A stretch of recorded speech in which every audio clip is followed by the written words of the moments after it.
Welcome po sa part 2 ng ating presentation ng National Healthcare Shield for Government Agencies. Ito ay healthcare plan na dinesign para sa ating EO64 medical allowance benefit na ibinigay sa civilian government employees.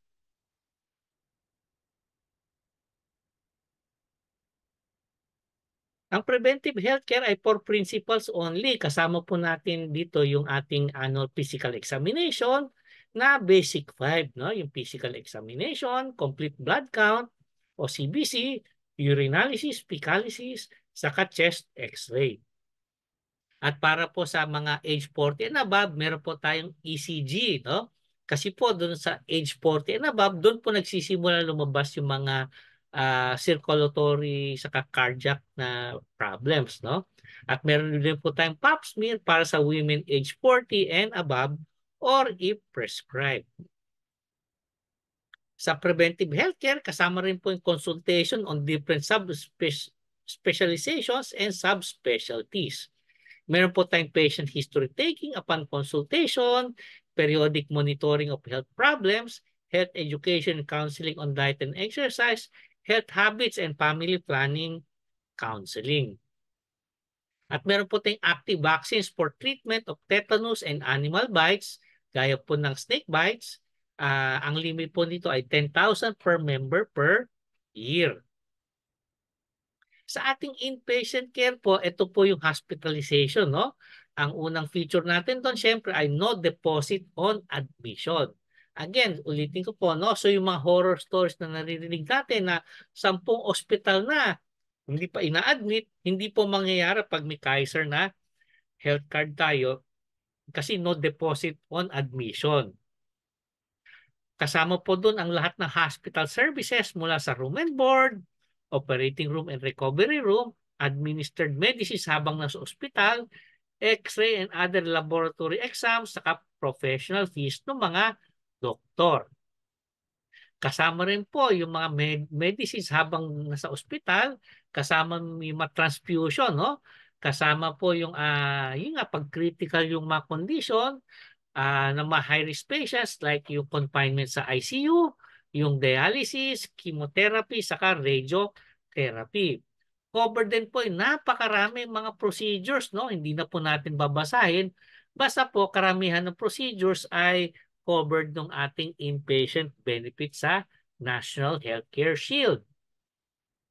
Meron din po tayong outpatient care. Ito po yung pinaka-popular na benefit sa HMO kasi po ito yung regular consultation and treatment, referral to specialist, laboratory x-ray and other diagnostic examinations.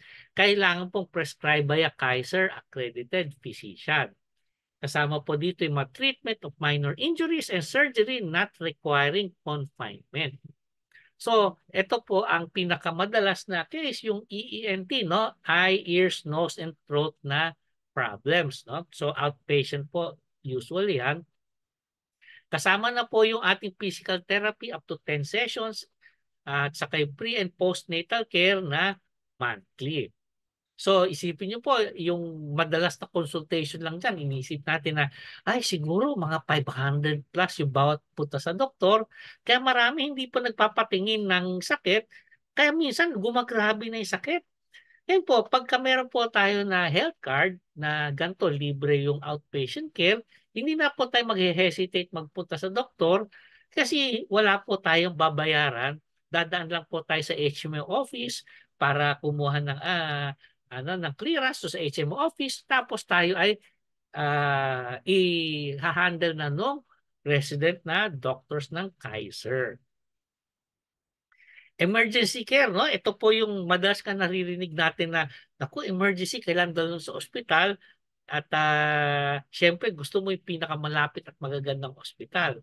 Ngayon po, ang benefits sa emergency care covered yung physician services, medicines utilized during treatment for immediate relief, cash dressings and sutures, oxygen and IV fluids, saka yung mga test, x-ray, laboratory, and other diagnostics directly related to the emergency management of the patient. At yun nga po, pagka sa accredited hospital, wala na po tayong babayaran kasi i-charge natin sa ating health card.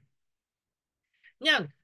In areas with no accredited hospital, halimbawa po sa lugar nyo, wala pang accredited hospital, yun nga, kailangan emergency care, maaari po magpagamot doon and Kaiser will reimburse up to 100% of consumed portion or its maximum amount. Dahil wala nga pong accredited hospital.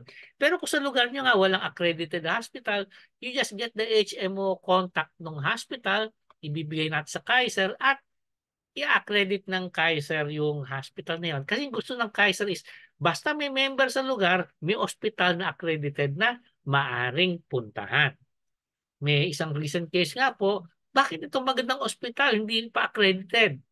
So sinabi sa Kaiser, within 1 week na accredit yung hospital. Pero doon sa mga lugar na accredited hospitals, halimbawa po, may accredited hospital pero hindi nyo doon dinala yung pasyente o may nagdalang ibang tao kasi hindi niya alam kung ano yung accredited sa hindi accredited, i-reimburse up to 80% ng total hospital bill inclusive of professional fees. Pero babayaran lang po to kung ma-verify na ang paggamit ng non-designated provider ay mag-entail ng delay resulting in death, disability, and significant jeopardy to the member's condition, or if the choice of hospital was beyond the control of the member or the member's family. Meron din po tayong dental care para sa mga principal members, no? Ito po yung mas simpleng mga dental procedures, no? Like consultation and dental examinations, dental nutrition, saka dietary counseling. Kasama po yung dental health education, restorative and prosthodontic treatment, simple tooth extractions. Sabi po nila unlimited yan. Pero syempre limited by the number of teeth, no? Meron rin po tayo unlimited na temporary filling as needed, annual prophylaxis. Ito po yung mga mild cases only, no? So, lilinisin yung ipin, pero hindi naman po pag kulay itim na yung ipin, ano? So, yung mga professional cleaning ng dentist para talagang malinis na malinis yung ating ipin. Meron din po tayong simple tooth adjustment of dentures, re-cementation of loose crowns, inlays, and onlays. Ngayon, ito po standard na free dental benefits ng mga HMO na nag-offer ng dental care benefits. Pero dito po sa National Healthcare Shield, nagdagdag ng benefit yung Kaiser na permanent filling up to 2 surfaces only. Ngayon, kung alam nyo po, yung permanent filling, medyo may kamahalan po yan. No? Ako, nung nagpa-permanent filling ako sa dentist ko, yung aking HMO po, hindi covered yung permanent filling, inabot po ko ng 3,500 bawat ipin. No? So, bawat butas. No? So, 2 butas yung aking pina-permanent filling, 7,000. So, sulit na po doon lang sa pasta ng 2 ipin. At meron po tayong financial care. Kasi po hindi po natin maiiwasan, may mga mangyayaring hindi natin inaasahan at to sa panahon na kailangan talaga ng tulong ng ating member, meron po tayong financial care assistance kung ang nangyari ay sa principal member lamang. No? So pag pumanaw yung ating principal member, meron po tayong 10,000 na ibibigay sa family ng ating member. Yun po, hindi po insurance ito ha. Ito po ay abuli na ng ating Kaiser para makatulong sa pamilya in their time of greatest need. Kung accidental death, meron po tayo ng 20,000 na death benefit. Kung meron pong nawalang 2, no? 2 kamay, 2 paa, 2 mata, no? Isang kamay, isang paa, o isang kamay, isang mata, o basta po pag 2, maaari po magbigay ng 10,000 sa dismemberment. Pero pag isa lang po nawala, isang kamay, isang paa, o nawala yung isang mata, 5,000 lang po yung ibibigay na financial care assistance doon sa pamilya ng ating member. Ang joke po namin dyan, pag gusto mo 10,000, edi dapat 2. Anyway, pero po siyempre may exception, no? Ang financial care assistance ay ibibigay lang po pag yung angkos ay covered at hindi kasama sa exclusion. Specifically, dapat po yung injury ay dapat hindi provoke ng member. Halimbawa po, namatay dahil sa saksak, no? Eh yung pala, yung member, siya pa yung nagsimula makipagsaksakan, hindi po covered yun.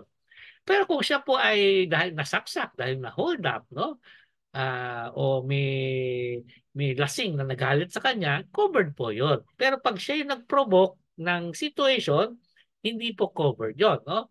So, hindi rin po kasama kung yung member ay engaged in political activities, performing investigative, security, or political function, or holding any elective government position. At may mga lugar po na hindi rin magbibigay ng financial care assistance kasi po doon ay medyo hindi naman sa hindi safe yung mga area. Pero po doon sa mga areas na yun, hindi po maganda minsan yung record keeping ng gobyerno doon, no? Ng civil registry doon. Kaya po doon minsan may mga may mga taong ilang beses na namamatay at nabubuhay. So hindi po covered yung ibang lugar doon. Karamihan ay nasa Mindanao. Tayo po ay may PhilHealth, no? Ang PhilHealth benefits ay integrated with Kaiser, no? And actually, madalas may mga cases po na mas malaki yung benefits ng PhilHealth kaysa sa Kaiser, no? So halimbawa, sasabihin nyo, ay Kaiser, hindi naman kulang naman yung 75,000 para sa, kunyari, breast cancer. Eh pag tinanong po na sa PhilHealth, pag PhilHealth, Z-benefit na breast cancer, maaaring magbigay sila ng mga 1.4 million, no? So, malaki rin po ang maaring ibigay sa atin ng PhilHealth. Kaya po, kailangan i-take advantage natin yung ating PhilHealth benefits. Ngayon po, tayo ay government employee. Ang government employee, laging member ng PhilHealth.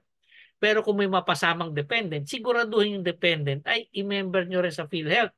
Libre, kasama naman po sa inyong binabayaran as a government employee. So, yung kung tamang dependent, i-enroll nyo po sa PhilHealth. Kasi magkakaproblema kung yung dependent na in-enroll nyo ay hindi enrolled sa PhilHealth. Kaiser members without PhilHealth membership shall shoulder and pay the corresponding portion of PhilHealth. Yan. Pre-existing conditions, no? Sa maraming HMO, napakahabang discussion ng pre-existing conditions kasi dinedefine yung pre-existing conditions. Dito po sa National Healthcare Shield, napakasimple. Pre-existing conditions are covered, no? So kung ano man po ang inyong pre-existing condition, kung ano man pong sakit nyo, pag kayo government employee na na-accept dito sa National Healthcare Shield, covered po ang inyong pre-existing condition. So, wag na po natin pag-usapan masyado yung pre-existing condition, yung mga high blood, yung mga sakit sa puso, yung diabetes, etc. Lahat po ng pre-existing conditions are covered. Yan po, meron din siyempre exclusions and limitations, no? Kasi naman po, hindi na po charity itong ating National Healthcare Shield. It's a health plan na you are sharing risks with other members, no? So may common pool po tayo ng pera na ginagamit para sa healthcare. So kailangan lang po may reasonable use yung ating health fund na gagamitin para sa members, no? So halimbawa po, may mga exclusions and limitations tayo, unnecessary expenses. Halimbawa po, yung inyong kwarto, walang TV at electric fan, sabi nyo, dagdagan ng TV, dagdagan ng electric fan, kulang ng unan para sa mister ko, para sa bantay ko. Kung may extra charges dahil sa mga unnecessary expenses, hindi po i-cover yan ng Kaiser. Kasi po yung mga extra bed, TV, electric fan, hindi mo naman po kasama yan sa medical treatment. Meron din pong iba na kasi nandito na sa ospital, magpapamasahe na ako, hindi rin po kasama yung unprescribed services, treatments, or procedures. Kasi again po, yung mga unprescribed na services ay hindi po kasama sa inyong treatment, hindi po kasama sa pinrescribe ng inyong doktor. Hindi rin po kasama yung mga physical exam, laboratory test para sa mga medical certification, yung mga nangingin certification kasi pupunta sa Saudi, no? O kung anumang certification. Hindi po covered yun. Kasi again, hindi po yun ay para sa healthcare. professional fees ng medical legal officers. At ito po hindi po kasama yung related sa aesthetic, cosmetic, elective procedures, no? So kung kayo po ay medyo nagpalagay ng Botox, no? O kaya nagparetoke ng ilong, no? Hindi po covered yon. Ay, yung sa retoke ng ilong, halimbawa po yun ay dahil sa accident, covered yon. Pero pag kasi gusto nyo, kasi medyo pango yung ilong nyo, gusto nyo patangusin, hindi po covered yung ganon. Hindi rin po kasama yung corrective eye surgery for error of refraction. No? Yung po yung mga LASIK, hindi po covered yun. Yung mga acupuncture, acupressure, reflexology, chiropractic. No? At yung mga fertility enhancement services, experimental services, at saka mga diagnosis ng mga hindi alam kung ano yung origin ng sakit. Hindi po covered yung ganong cases. Marami rin po ibang coverage. Halimbawa po yung treatment ng hazardous job-related illnesses or injuries. No? Halimbawa po, ang assignment nyo, kayo yung bantay sa nuclear reactor. Pag may, may accident sa nuclear reactor, hindi po covered yun. Dapat i-cover yun ng insurance ng nuclear reactor. No? Kaya kunyari, kung pumapanik kayo sa poste, no? Kasama sa trabaho, o pumapanik sa Mayon Volcano, hindi po kasama yon. Dapat ang treatment doon ay kasama doon sa insurance na related sa job. Hindi rin po kasama yung treatment for illnesses and injuries resulting from participation in warlike or combat operations, civil disturbance, misconduct, negligence, use of alcohol, drugs, immoral habits, or participation in unlawful acts or unnecessary exposure to danger, no? So kung na-aksidente po kayo dahil nagba-bungee jumping kayo, hindi po covered 'yon. Hindi rin po covered yung kunyari na-aksidente kayo dahil lasing o gumagamit po high kayo sa droga, no? Hindi po kasama yung treatment ng mga sexually transmitted diseases at yung mga laboratory examinations na related sa ganong injuries o illnesses. Hindi rin po kasama yung treatment for injuries sustained in a motor vehicle accident if the member or his guardian fails or refuses to execute the deed of subrogation. No? Halimbawa po, kayo'y nabangga ng sasakyan ng ibang tao, tapos nakipag-areglo na ibang tao, binayaran kayo, hindi na po covered no Kaiser. Kasi kung binayaran na kayo, dapat yun yung gagamitin gamot. Hindi po Kaiser National Healthcare Shield kung kayo binayaran na. Or kunyari, ayaw nyo pong sabihin na i-surrender yung right na magdemanda. Kasi kunyari nga po, nasagasaan kayo, maaaring si Kaiser i-demanda yung nakasagasa sa inyo para ma-recover yung cost. Ano po, may konting ibang bawal po, no? Ano ba, yung maternity care and conditions as a result of pregnancy unless specifically provided, no? So yung mong mismong panganganak, no? Kasi yung panganganak po ay hindi naman po yung sakit, no? Ang joke nga ng iba, yon ay self-inflicted injury, no? Kasi nangyari dahil kagustuhan ng mag-asawa. Pero po sa ating Kaiser, meron po tayong pre- and postnatal care. Kaya hindi po talaga completely walang benefit para doon. Meron po, pero limited sa check-up. At yun nga po, kung isipin nyo, yung prenatal sa postnatal check, baka 12 din yun sa isang taon, no? So, baka yun lang, abutin na ng lapas 6,000 ang matitipid nyo dahil libre yung pre- and postnatal care. Hindi rin po covered yung circumcision, yung mga human blood products, except po yung normal na blood transfusion, yun po covered. Pero yung human blood products, yung mga platelets, gamma globulin, hindi po covered. No? Yung psychiatric and psychological illnesses, hindi po covered. Yung mga corrective appliances, artificial aids, or prosthetic devices, hindi po covered yun. No? Yung mga, kunyari, mga durables, yung mga artificial knee, no? Yung mga braces, hindi po covered yung wheelchair, no? Hindi po covered yung outpatient prescribed medication. So napaka-reasonable po ng mga restriction, no? At yun nga, hindi po kasama yung services outside the Philippines, no? Sinabi nating may 100% sa mga areas walang accredited hospitals, pero yun po ay para sa Pilipinas. Pag nasa ibang bansa po, hindi po covered yung treatment in other places. Yan, certain decisions and procedures na medyo masyadong complicated explain, tignan na lang po natin sa ating agreement o memorandum of agreement yung mga details ng ilang diseases and procedures na hindi po covered. So, yun na po yung lahat ng details ng ating Kaiser National Healthcare Shield. Sinabi na po namin, kasama nga po itong mga exclusions and limitations para malaman nyo po na ito po ay napakagandang plano.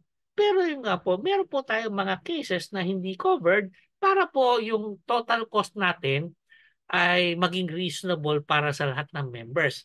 Kasi again, no, ang HMO ay risk sharing. Kaya po nakapagbibigay ng malaking benefit sa iba, kaya nagbibigay ng 75,000 per illness per year, kasi po meron mga ibang members na konti lang po ang nakukuhang benefit. At yun nga po itong exclusions and limitations, like halimbawa po, hindi ko cover yung TB, yung una, no, yung mga non-medical expenses. Yun po ay paraan para makatipid yung Kaiser para mas maraming maibibigay na benefit doon sa mga nangangailangang members. So, ayun nga pala, meron pa pala tayong isang slide na about eligibility of dependents, no? Kasi po, although yung plan natin ay para sa government employees, maaari din po tayo mag-enroll ng optional na dependents, no? Ang dependents po natin ay iba para sa married members saka sa single members. Ang dependents po natin coordinated for the approval of the President Medical Director of Kaiser, no? At kailan ibigay yung age demographics at maaari po manghingi ng medical questionnaire para sa dependents, no? Para sa married members, ang requirement po para sa dependents ay unang i-enroll yung legal spouse, followed by the eldest child, tapos yung second eldest child, and so on, no? So kung yung ikalimang anak yung talagang sakitin, para po ma-enroll yung ikalimang anak, kailangan ma-enroll yung spouse, yung unang anak, ikalawa, ikatlo, ikaapat na anak, bago ma-enroll yung ikalimang anak, no? So ang legal spouse up to 65 years old din. Tapos ang children na pwedeng isama ay yung legitimate and legally adopted children 1 to 21 years old who are unmarried and unemployed and living under the same roof as the principal. Ibig sabihin, yung ating dependent child ay dependent pa talaga sa principal member. Para sa mga single members, mga walang asawa, pwede pong enroll yung mga parents followed by the eldest sibling and so on, no? So, kailangan yung parents ay up to a maximum of 65 years old, unemployed, and dependent on the principal member. So, kung yung parent ay may trabaho pa, hindi po maaring i-enroll na dependent. Pwede rin po isama yung siblings, no? Yung brothers and sisters, 1-year-old hanggang 21 years of age. Pero po yung brothers and sisters kailangan unemployed and are living under the same roof as the principal. Yan, mas mahal po ang premium natin sa dependents, no? Ang rinig ko po ay mga 10,500 po. Hindi ko po tiyak, no? Pero yun po ay lalabas pagka nag-submit na tayo ng census na ibibigay sa Kaiser para maglabas ng final quotation for the exact number of members, for the exact number of dependents, and exact list ng dependents na isasama dun sa ating plan. So maraming salamat po. This is Kaiser IMG Knowledge Base, member po ng IMG and representing Kaiser International Health Group na tumulong na mag-explain sa inyo ng ating napakagandang plan for government agencies, civilian employees ng government agencies, yung National Healthcare Shield. Maraming salamat po.